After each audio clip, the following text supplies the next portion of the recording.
ہندوستان نے اقوام متحدہ کی سلامتی کونسل کی ہنگامی اجلاس میں فلسطین اور اسرائیل کے مابین موجودہ وقت میں چل رہے جنگ کو روکنے کی مانگ کی۔ پچھلے 7 دن سے چل رہی جنگجوئی میں غزہ پٹی پر 150 افراد تو اسرائیل میں 10 افراد ہلاک ہو گئے ہیں اور ہزاروں لوگ زخمی ہو گئے ہیں، جن میں کثرت تعداد میں بچے اور عورتیں شامل ہیں۔ یہ اجلاس ورچوئل کیا گیا، جس میں اقوام متحدہ میں ہندوستان کے مستقل سفیر اور نمائندہ TS ترمورتی نے دونوں فریق کو پختہ ممانعت، تناؤ میں کمی کرنے اور موجودہ مقامات کو برقرار رکھنے کی اپیل کیا۔ اس کے ساتھ انہوں نے بلا تفریق غزہ پٹی پر اسرائیلی حملے کی مذمت کیا، جس میں مزید جان مال کا نقصان ہوا ہے، جس میں ہندوستان کے ایک شہری کو بھی اپنی جان سے ہاتھ دھونا پڑا۔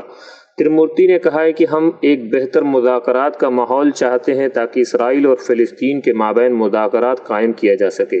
ہندوستان اقوام متحدہ، مصر اور قطر کی جنگ بندی کی کوششوں کی حمایت کر رہا ہے اور اس کے ساتھ ایک مستقل حل کے لیے عدل پر مبنی 2 اسٹیٹ حل کا پیروکار ہے، تاکہ فلسطینی بھی اپنی بنیادی حقوق کے ساتھ بہتر زندگی بسر کر سکیں۔